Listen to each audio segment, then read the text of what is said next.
પણ બાપુને ખૂબ માનતા. એ શામળા બાપાની હારે આશ્રમ માટે એ લોકો આવ્યા. બાપા એમ કીધું બધું માપ લઈ લો, આ પરસાળનું લ્યો, આ ફરજાનું લ્યો, આ ભોજનશાળાનું માપ લ્યો, આની કરતાં બધું સવાયું કરવાનું. એ બધા પંચને બધું પતી ગયું. સાંજે બેઠા હતા, અંધારું થઈ ગયું, વાળું થઈ ગયું, પેટ્રોમેક્સ બંધ કરી દીધી અને ફાનસ પેટાવાની શરૂઆત થતી હતી. બાપા પાટ ઉપર બેઠા હતા. આ બાજુ ડાબી બાજુ શામળા બાપા અને આ બાજુ એમનું રૂપાવટીનું મહાજન બેઠું હતું. અચાનક શામળા બાપાએ આમ પાછળ હાથ નાખ્યો, ઉગાડી દીધા હતા.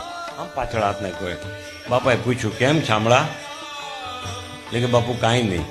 અંધારું હતું. બાપાએ પૂછ્યું, કેમ શામળા? કે બાપુ કાંઈ નહીં. બાપુ એમ બોલ્યા, તો ઠીક, પણ જો મારા સેવકને કોઈ કંદડે ને તું એને પિછોળિયાની જેમ ચોળી નાખું. આ ભજનદાસ બાપુના શબ્દ.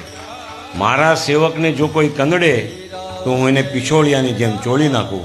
આ મારા સદગુરુદેવ હતા. આપણે સૌ એના આશ્રિત છીએ.